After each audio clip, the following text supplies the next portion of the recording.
Olá, sejam todos muito bem-vindos a mais uma aula do nosso Contraturno Digital. Eu sou o professor Virgílio Guedes e a partir de agora você acompanha comigo mais uma aula de ciências. Então vamos observar aí qual o conteúdo da nossa aula de hoje.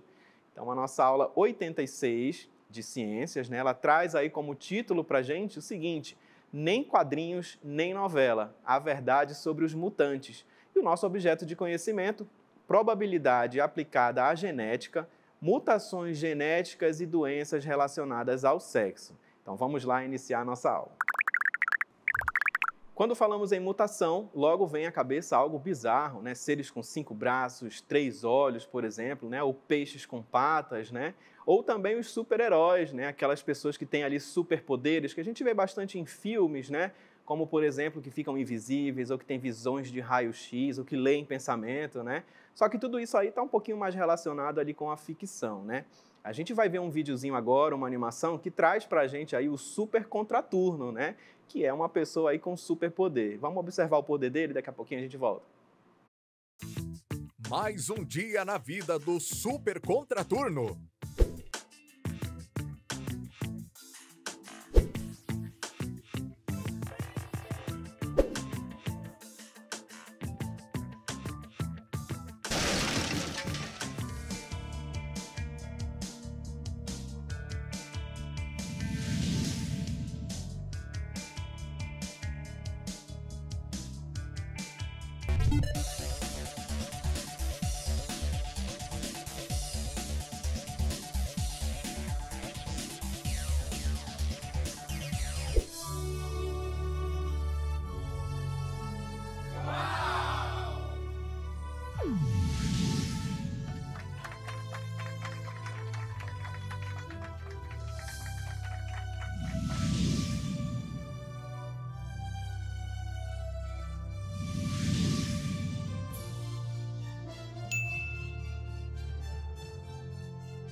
Então aí no nosso vídeo a gente pôde acompanhar um pouquinho da rotina do Super Contraturno, né? E a gente pôde observar que o superpoder dele é justamente adquirir conhecimento ali de uma forma mais acelerada, né? E transmitir esse conhecimento para os seus alunos, como a gente viu ele lançando esses conhecimentos ali para a sua turma, né? O superpoder então do nosso Super Contraturno. E aí a gente está falando então de mutações e a gente pensa logo em algo mais bizarro, ou então nos superpoderes, né? Dos super-heróis que a gente já está acostumado em ver ali nos quadrinhos, né, nos filmes ou nas novelas, mas agora a gente vai ter uma definição, né, mais voltada e relacionada então com a biologia. E agora a gente vai ver aí a definição, né, de mutação. Você pode prestar atenção, pode até copiar, né, tira um print aí da tela. Então olha aí, o que é mutação? Então vamos observar aí. É uma alteração que surge no material genético dos organismos, pode originar-se de forma natural, durante os processos de mitose, meiose ou síntese proteica. Ou também ser decorrente da ação de algum agente mutagênico, né, como, por exemplo, a radiação. E ela tem papel primordial na evolução. Então, dessa forma, a gente observa aí o conceito de mutação. E as mutações, elas podem ser aí de alguns tipos, né? A gente vai ver aí 2 tipos de mutação, que são as gênicas e as cromossômicas, né? No caso, as gênicas elas vão acontecer ali nos genes e as cromossômicas, como o nome já diz, nos cromossomos. Para a gente entender melhor, nós temos aí uma imagem, né, que vai trazer melhor essa explicação para a gente. Então, você tem ali, ó, da nossa célula, onde nós temos o nosso material genético, que é o nosso DNA. Então, você está observando ali, ó, o cromossomo, né? O que é o cromossomo? Ele é justamente essa fita ali de DNA condensada, né? Ela vai se enrolar todinha, formando essa estrutura que é o cromossomo, ali com esse formato de X que você está visualizando. Então, observa que lá no nosso DNA, na pontinha desse DNA, a gente tem ali os genes, né, que é justamente uma parte desse DNA. E quando nós temos ali uma mutação que acontece nessa parte do gene, a gente vai ter aí uma mutação gênica, né, que pode acontecer mais especificamente nas bases nitrogenadas do nosso DNA, né, nessa parte do DNA que é chamado de gene. Quando nós temos uma mutação, né, uma alteração que ela vai acontecer no cromossomo, que é essa estrutura que você está vendo ali em cinza, esse formato de X, né, nós temos aí as duas cromátides formando aí o cromossomo. Quando a gente tem uma alteração numa parte desse cromossomo, né, seja retirada uma parte dele ou aumentou um cromossomo, né, nós vamos ter ali uma mutação cromossômica. Então, nessa imagem, a gente consegue observar um pouco dessa diferença, né, das mutações gênicas e cromossômicas para a gente entender melhor onde elas vão acontecer. Agora, a gente vai observar aí alguns exemplos, né, de como podem se manifestar as mutações gênicas. A gente tem aí na nossa imagem alguns exemplos que a gente consegue observar, né, nos seres humanos, por exemplo. A gente tem aqui, ó, a heterocromia. E como diz aí o nome, olha, hétero quer dizer diferente, né, e cromia está relacionado com cores. O que a gente consegue visualizar aqui, ó? Nós temos aqui nessa pessoa, né, olhos de cores diferentes. Então, você observa que aqui ela tem um olho de cor mais azulada e do outro lado ela tem um olho de cor castanho, né? Então, a gente tem ali a manifestação de cores diferentes nos olhos. Não altera em nada a visão da pessoa, se ela já nasceu aí com essa condição, né? Foi uma mutação ali que aconteceu e não trouxe nenhum problema, apenas uma característica diferente para a pessoa. O outro exemplo que nós temos é quanto ao daltonismo. Né, e o daltonismo está relacionado ali com a distinção das cores. Né? A pessoa que nasce ali com daltonismo, né, com essa condição, ela não consegue distinguir as cores, né, o verde e o vermelho. Ela vai ter uma visão mais marrom dessas cores. Né? E existe até um teste que é feito quando nós temos aqui, ó, nós temos 3 imagens, né, esses 3 testes. Dentro dessas bolinhas aqui, você está observando que tem alguns números. Se você não está conseguindo visualizar os números, pode ser que você seja daltônico, tá bom? E se você está conseguindo diferenciar que na primeira bolinha a gente tem um número 7, né, de cor verde, aqui nós temos o número 13 na cor vermelha ou laranja, e aqui nós temos o número 16. Né? Então esse é um teste aí bem básico, bem simples, utilizado justamente para saber se as pessoas têm ali um tipo de daltonismo. E o daltonismo ele vai acontecer com mais frequência nos homens, né? Lembrando que é uma condição genética ali que não traz muito prejuízo para as pessoas, é uma mutação, é um exemplo de mutação gênica. Muito bem, agora a gente vai conhecer um pouco mais das mutações cromossômicas. Né? A gente pode observar, né, aí nas nossas imagens que elas também podem ser de 2 tipos. A gente vai ter as estruturais e as numéricas. Observa que lá nas estruturais a gente tem ali crianças, né, com uma característica bem peculiar. Olha só, nós temos ali uma síndrome que é a chamada síndrome Cri-du-Chat. Nesse caso dessa síndrome, o que vai acontecer? As crianças, né, portadoras aí dessa síndrome, elas vão nascer com essas características faciais, como a gente está observando, e o que é muito marcante aí da síndrome, que é o miado do gato, né? Também essa síndrome ela é chamada de síndrome do miado do gato, porque as crianças, né, os bebês, quando eles choram, né, esse choro ele é bem parecido com o miado de um gato. Então, ela é chamada popularmente, ali chamada no Brasil, como síndrome do miado do gato também.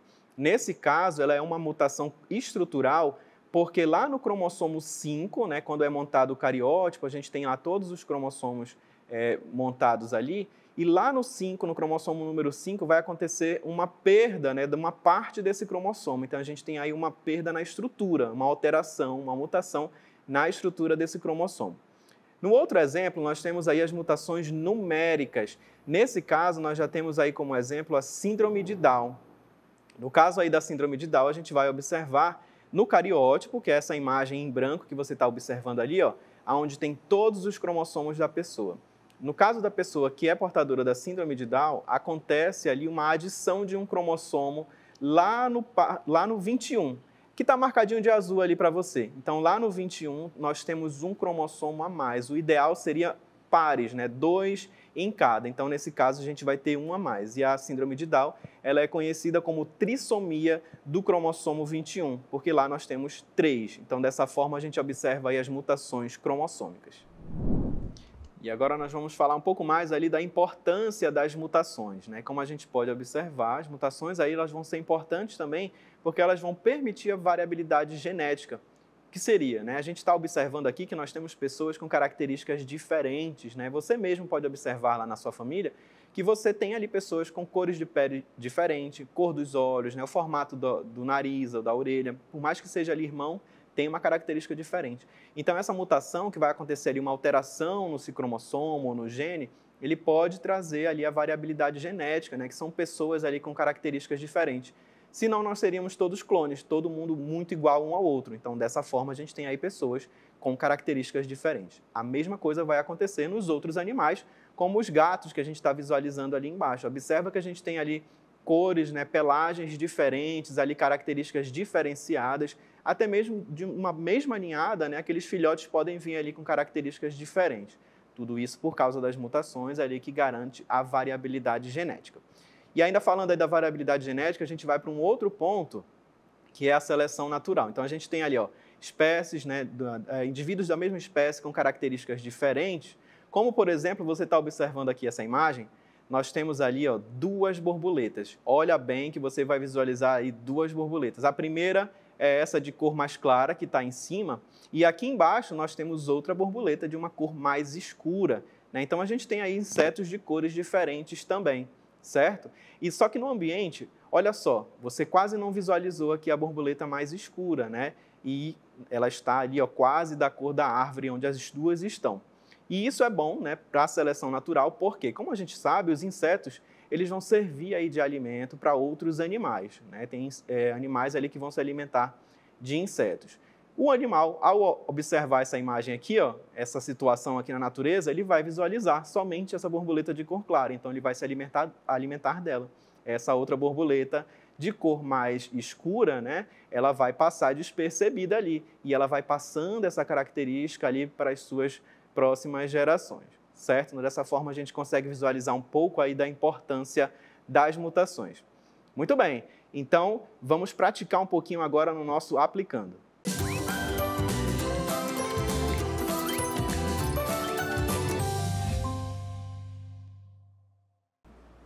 Agora a gente vai observar aí a nossa questão do aplicando, que traz aí o seguinte: segundo o site Scientific Reports, ligado à revista Nature, o desastre nuclear de Fukushima, ocorrido após o terremoto de 11 de março de 2011, já mostra efeitos na fauna local do Nordeste japonês. Cientistas encontraram borboletas que sofreram mutações devido à radiação liberada pelos reatores danificados da usina. E aí você observa nas imagens o antes e depois dessas borboletas. Então, vamos aí seguindo com a nossa questão, que traz aí a sequência, né? Considerando o exposto acima, assinale a proposição correta. Então, nós temos agora as alternativas e a gente vai analisar e ver qual delas está certa. Letra A.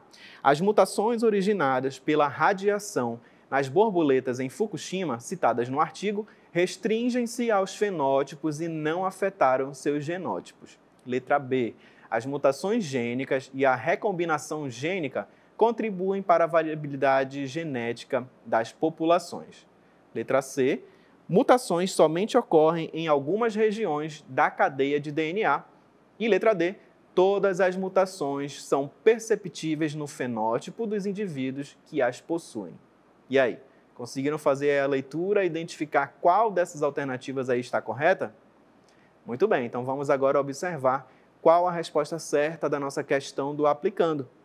Então nós temos aí, ó, marcadinho aí para a gente, letra B, a resposta certa. As mutações gênicas e a recombinação gênica contribuem para a variabilidade genética das populações. Vamos ver aí o comentário da nossa questão. Por garantir variabilidade genética, garantir que indivíduos apresentem DNAs diferentes, as mutações são consideradas pontos importantes para o processo de evolução dos seres vivos. E é por meio delas que características adaptativas importantes surgem, o que garante a seleção de espécies mais adaptadas. Então, parabéns aí a quem acertou a nossa questão do aplicando. E agora você vai acompanhar comigo aí alguns dos tópicos, né, que foram estudados na nossa aula, onde nós falamos ali sobre as mutações, né? A gente iniciou falando sobre os mutantes, né? A gente trouxe ali aqueles seres, né, que teriam superpoderes, por exemplo, como a gente está acostumado a ver nos quadrinhos, né, nos filmes. E aí a gente pôde falar também a definição, né, o conceito de mutação, que são aquelas alterações que vão acontecer lá do material genético, e elas podem ser, né, do tipo gênicas, como a gente observou a heterocromia, quando a pessoa nasce ali com olhos de cores diferentes, e também o daltonismo, né, quando a pessoa não consegue distinguir as cores, ela vai ter uma dificuldade para perceber ali o verde e o vermelho. Nós também falamos sobre as mutações cromossômicas, Como exemplo, nós trouxemos ali as numéricas, no caso da síndrome de Down, que é uma trissomia do cromossomo 21, a pessoa vai ter ali um cromossomo a mais, e as estruturais. No caso das estruturais, nós vimos lá a síndrome de Cri-du-Chat, que também é conhecida como síndrome do miado do gato, né? Que a pessoa portadora da síndrome, né, a criança, ela quando chorar, o choro vai ser parecido com o miado de um gato. E aí, nós falamos também das importâncias, né? A importância das mutações para as espécies aí de seres vivos, porque elas vão garantir a variabilidade genética e elas também estão relacionadas ali com a seleção natural, certo? Muito bem, e não se esqueça de acompanhar ali o Contraturno nas redes sociais, siga @Contraturno Digital e se inscreva no nosso canal do YouTube também. E essa foi aí mais uma aula do nosso Contraturno. Muito obrigado pela participação de vocês e até a próxima.